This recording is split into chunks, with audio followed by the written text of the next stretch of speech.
How does Maalik Murphy shake up on the depth chart with Quinn Ewers and Arch Manning in the future? We discuss today on Locked On Longhorns.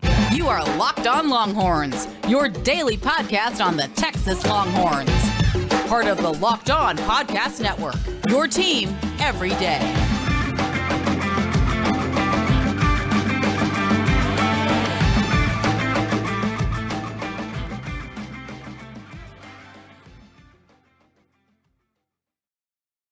Locked On Longhorns, the show. Jonathan Davis, your host.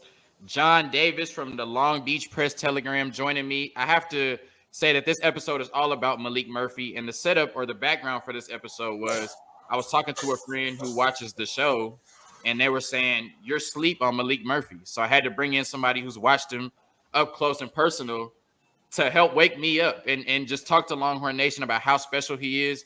And there's so much talk about Quinn Ewers and Arch Manning. We may be writing off Maalik Murphy. But first, John Davis, you're out there in beautiful California, Long Beach. What's the weather like? Because it's 102 out here. We're dying in Texas, man. Do you really want me to tell you, or should I just tell you it's nice and sunny? maybe you can leave it at nice and sunny. I don't want you rubbing it in too much. But once again, John Davis joining Jonathan Davis on Locked On Longhorns from the Long Beach Press Telegram. John, you were able to watch Maalik Murphy up close and personal during his senior season of high school in which he won a state championship. What were your first impressions of him just watching him on the field? Well, let me tell you this, John. So the first game I ever covered was Maalik Murphy playing in the game. The last game I covered during the season was Maalik Murphy playing in the game. And my first impression of Maalik Murphy was I walked up to him pregame. I got to the game early. I stood next to him. I said, is that Cam Newton? Is this a high school version of Cam Newton? This guy is literally 6'5", 230, in shape, can throw, can move. And you're just like, wow, I can see why he was once considered a 5-star recruit, definitely a 4-star recruit. So the first thing you notice about him is his presence.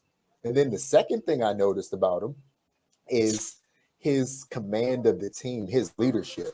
He's poised, he's athletic, but most importantly, his team plays for him. His line blocks for him. And that's what I really like/love about Maalik Murphy. All right, so I'm going to play this video really quickly.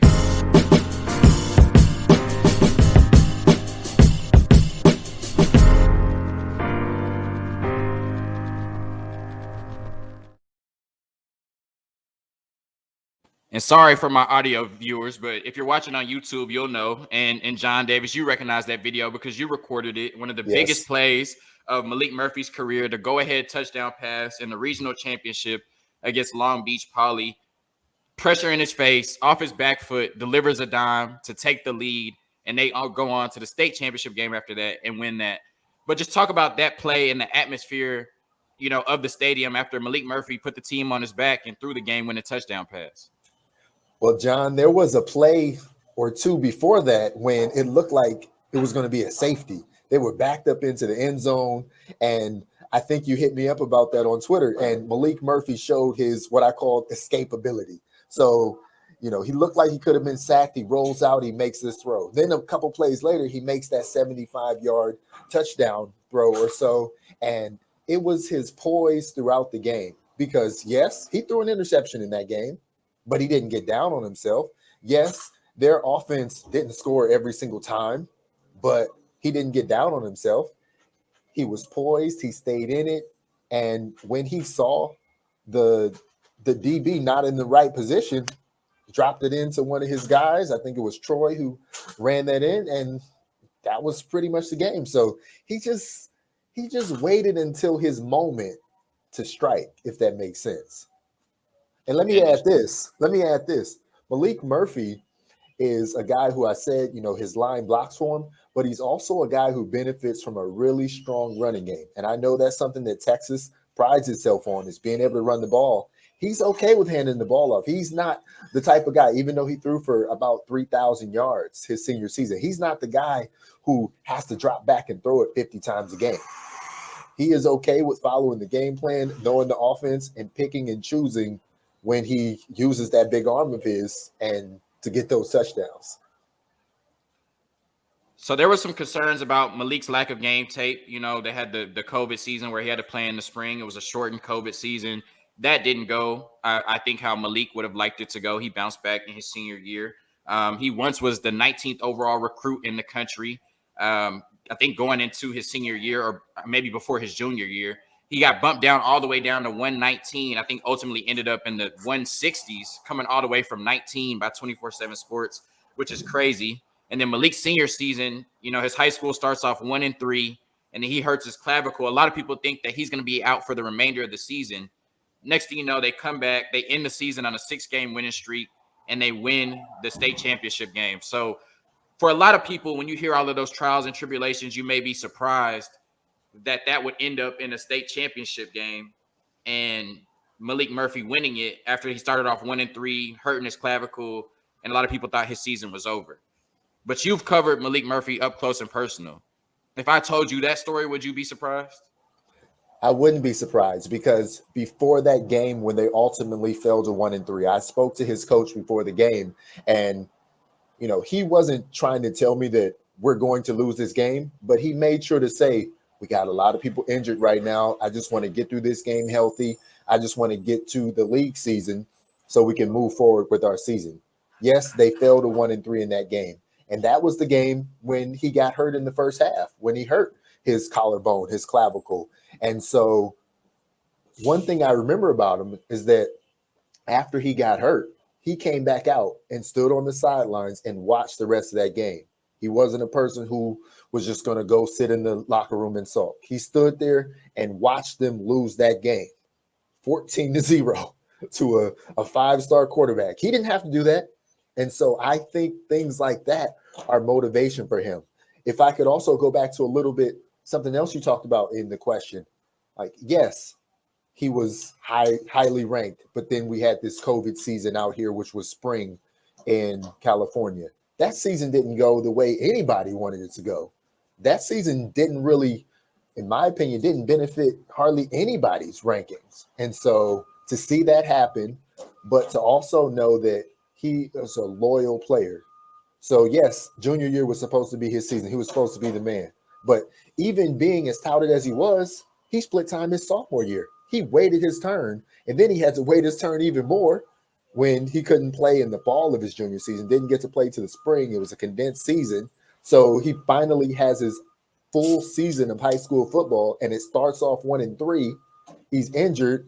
Some people might say, oh, I got this Texas commit locked in. Hey, I'm just gonna rest up. That's not what he did. And they won 10 of 11 of their last games, beat Long Beach Poly in a regional championship game, and he's here now. So I think he just showed so much maturity by, taking the time he needed to recover, which wasn't that long, and then sticking with it. They only lost one more game in that season. And so to start off 1-3, but to end up regional champions, state champions, sectional champions, like that's what you got to ask for. And there are people on his team who won a state championship or won championships in track and in football. And so he benefited from just being around guys. I mean, that's what people say. Oh, that's a dude. That's a guy. Like, he has some other guys on his team to help all of this out, but he was the leader. Like, when I saw warm-ups, he was leading warm-ups. When it was the breakdown in the huddle before the game, he was leading that. There wasn't anybody else but Maalik Murphy who was leading that team to that championship. So all praise and all shout out to him for that. Yeah, I mean, like you said, everything you hear about Maalik Murphy, it just shines in what you're saying right now. Like you said, they started off 1-3 his senior season.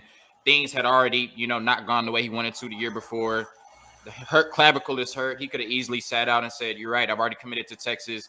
It's time to, look out for me. And instead he came back and leads that team to 10-1 for the rest of the season and wins a state championship. You talked earlier, you said your first impression of him, you said, am I looking at Cam Newton? We know that he's 6'5", 225, is going to get bigger, can throw the ball 75 yards. So is Cam Newton the obvious comparison, or does he remind you of anybody else? Who do you think of when you see Maalik Murphy? I wouldn't say he is as physical of a runner. He doesn't have the inclination to just take off like Cam Newton did, when he was in his developmental stages. I would say more like maybe more like Herbert, where like we know Herbert can run, but he doesn't really do it as much. And I think that preserves your longevity in the sport because, you know, I know he was going through some injury during the spring there in Texas, but I think it's important to note that he enrolled early. Like he made it a point to enroll early to get that advantage. That advantage will carry him through the rest of his collegiate career, not just coming in fall camp and having no chance of ever doing anything. Like to right now for him to be, let's just call him the third string quarterback on that team because you have Quinn, you got Hudson, and you got Maalik. That's not a bad position to be in as a true freshman, an early enrollee, because there's so many different things that can happen. We've seen championship teams come down to the third string quarterback and win championships in recent memory, correct? This year. Hey, great point. We're going to talk about Maalik Murphy's intangibles next. First, a quick word from BetOnline, our sponsors. BetOnline.net is the fastest and easiest way to check in on all your betting needs. Find all your favorite sports and events at the #1 online source for odds, lines, and games. Head to BetOnline today or use your mobile device to learn more about the action happening today. BetOnline, where the game starts. So, John, when you think about Maalik Murphy, it's easy to marvel at his size and his arm strength. But four words I consistently hear about, or I'm gonna say words, but just things I hear about with Maalik Murphy is his energy, how he brightens up the room, his leadership, how you talked about his guys in high school, how they just wanted to play for him. He's humble, and they talk about his work ethic. So after observing him closely, I know you spoke on it a little bit, but just what did you notice about Maalik's intangibles? I noticed that guys gravitated towards him. I noticed that guys played for him. But most importantly, as a quarterback, I noticed that guys blocked for him. And I also noticed that he was willing to follow the game plan because the strength of Sarah's team, yes, they had this 4 or 5-star quarterback, but honestly, it was the fact that they had this massive line and this amazing, at that point, sophomore running back who was probably about 6 foot, 6'1", and the dude's like 225, 230. He looks like a grown man already. So that was the strength of their team, was to run the ball and rely on their stout defense because they had like amazing cornerbacks, 4-star cornerbacks with speed and everything like that. And so they were a run-first team and then rely on our stout defense and just happen to have an elite quarterback. So that's the perfect recipe for football. I mean, I feel like that translates to college, that translates to NFL. That's what you want to do. You want to be able to run the ball in football. You want to be able to control the line of scrimmage, and you want to have a defense that is barely going to bend and definitely not going to break. And that's what they had. And so if Texas gets to that point, he's the perfect quarterback for them because he's not really going to make mistakes. And if he does, he's not going to hang his head and just get in his feelings about it. It's the next play. So Maalik Murphy committed to Texas on February 13th, 2021. And since then, two very high-profile quarterbacks have committed to Texas in Quinn Ewers and Arch Manning. Yet Maalik Murphy remains on the roster, ready to compete and try to, become one day possibly a starting quarterback at the University of Texas. So what do you think that says about Maalik Murphy, that with all the hype around Quinn Ewers, with all the hype around Arch Manning, the fact that he's still at the University of Texas looking to compete with both of those guys to be the starting quarterback under Steve Sarkisian at the 40 acres? It says to me that he's willing to compete, first of all, and he's a loyal guy. And it kind of just goes back to high school. Like he could have went to a school in the beginning and said, I'm going to play all 4 years, or I'm going to play, sophomore, junior, senior year. But he didn't. Again, he was splitting time as a sophomore. So he's a guy who is willing to compete. He's willing to, I don't want to say wait his turn, but that's the best analogy I can think of. And then also, you talk about these elite quarterbacks. Like, if Texas gets to the level they want to get to, guys really, once they're draft eligible, only need to play 1 year and they're out. Like Quinn Ewers, if Quinn Ewers does what he's supposed to do there, he's not going to be a redshirt senior playing quarterback there. He's going to be in the league. So, and then, I mean, I can't really speak for the Manning part, but if he gets a fair chance, if you stack him up like physical tools next to those guys, he's a more impressive quarterback. When you look at his stature, his size, his arm strength. I mean, who else is 6'5", 230 on that team who might be 240 in that quarterback room? Anybody? No. I'm asking you, John. No, you're right. Nobody but Maalik. He's definitely has some very unique traits and skill sets that are unique to him on that roster, for sure. Right. So just give him a chance. And I think that if anybody's going to give him a chance, it's a former Southern California coach, Coach Sark. Like, there's a reason why Sark was so hell-bent on making sure that this guy was a part of his quarterback room. He could have just said, "Nah, you know what? Nah, it's not going to work out, Maalik. We're good." But he never did that. Like, there's a reason why he's there. Like, he really likes/loves this kid. If he doesn't, he's not there. Coaches have no problem telling people that they're not part of the future plans anymore. They do that all the time. And again, like, he's literally been there since the middle of January. So he hasn't even been there more than a half a year yet. So we just got to give him time. You know, as long as he's healthy and he develops, he's going to learn this offense. And when called upon, he's going to be ready. And people will be impressed. Because again, like I said, he's not the type of guy who has to throw the ball 50 times a game to feel like he's doing something. He's going to make the most of his throws, like you saw in that clip that I posted. You know, the DB was in the wrong spot, dropped the ball over him, touchdown, game. Most people believe that it's a foregone conclusion that the next 4 years will be started at the University of Texas by Quinn Ewers and Arch Manning. So after a quick word from our sponsors, I'm going to ask John what he thinks about that. So as I said, John, most people believe that Quinn Ewers will start for 2 years. Arch Manning will either redshirt or sit behind Quinn for a year, and then he'll start for 2 years. And a lot of people think that leaves Maalik Murphy as the odd man out. As somebody who's been – actually, let me backtrack a little bit.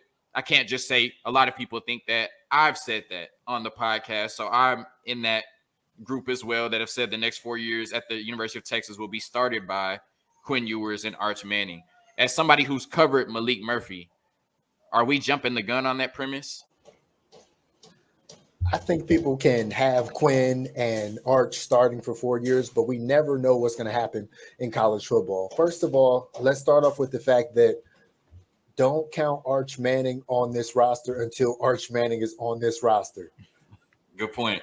Okay. Sure. So then second of all, you always have to have a backup. Sometimes we've seen teams play their third string and have to do that in championship games and win championships. Not saying that Maalik Murphy is always going to be a third string, but right now I would say that's probably where he is on the depth chart. And so let's just say after next year, he's Quinn Ewers' backup.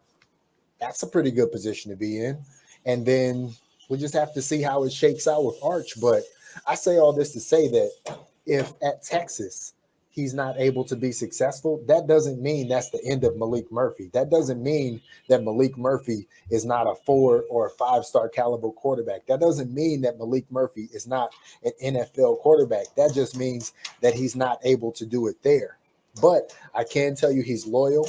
He's somebody who didn't start full-time his sophomore year. His junior year didn't go the way he wanted. His senior year didn't start off the way he wanted, but he stuck with it. And at the end, he proved to be a championship level quarterback. And I think that's what he is. So whether that's at Texas or that's somewhere else, that's to be seen. So I'm going to get you out of here on this. You kind of just talked about it, but what do you see for Maalik Murphy? What do you envision for him on the college level and beyond? Project his success? Is he going to be a great quarterback at the college level and an NFL quarterback? You have the floor. What do you see for the next 4 to 5 years of Maalik Murphy? I see him, if he is a full-time starter, I see him being a quarterback that can lead a team to at least 10 wins out of however long that season is. And usually if you are a 10-win quarterback, you are considered elite, because we can't expect somebody to win every single game. We can't expect teams to win every single game. But I can tell you that Maalik Murphy is going to win more games than he loses. I can tell you that. I can tell you that Maalik Murphy is a quarterback who is willing to follow the game plan that Coach Sark is going to have. He is a quarterback who is willing to rely on a run game. He is a quarterback who can get his line engaged and willing to block for him and willing to play for him. He is somebody that people like/love. And so I think that's what you want in a quarterback. And then if you talk about the intangibles, he has all of the intangibles, all of the measurables. He's tall. He's 6'5". He's 230 and growing. You know, he can take a hit. He can move like you saw in one of my videos. He can move like he is what you want a quarterback to be. Like, if you're just drafting a quarterback based on not knowing what they look like, and you just say, this quarterback A is 6'5". He's 230. He can throw the ball 75 yards. He can escape when he needs to, but he's willing to stand in the pocket. And then you say quarterback B is 6'3". He's 210. You know, he can do basically all of the same things, but his arm isn't as good. Which quarterback you going to take, A or B? A lot of factors that go into that, but which quarterback you going to take? No. A lot of factors that go into that, but based on what you just told me, I'm going to say A. Based on what you just told me, I'm going to say A. You don't get to look at the quarterback. You don't see anything but just them without a profile. He's got everything. Yeah, he's got everything you want in a quarterback. Now, will it work out like that? I can't say, but I can say he has everything you want in a Power 5 quarterback, especially as Texas tries to truly get back in that national championship conversation. I mean, who was the quarterback the last time they won a national championship? Vince Young. Hey, there you go. And the last time we had a quarterback that is talked about in the same vein as a leader like Maalik Murphy was Sam Ehlinger, and that's the last time that Texas went to a Big 12 championship game. So I'm really excited to see what the future has for Maalik Murphy. Like you said, hopefully it's at the University of Texas, but whoever gives him a chance, he's going to ball there. John Davis joining Jonathan Davis on Locked On Longhorns all the way from Long Beach, California. John, let them know where they can find your work. I know they're going to really appreciate this episode. They love Maalik Murphy at the University of Texas. And if they don't yet, they're going to love him even more after watching you talk about him. Well, you can follow my work on Twitter at John W. Davis. You can also follow me at presstelegram.com. I am a sports reporter with the Long Beach Press Telegram, which is a part of the Southern California News Group. So you can find my work there. But the easiest way to keep in touch with me will just be on Twitter at John W. Davis. Thank you for joining the show once again. And as always, Longhorn Nation, peace.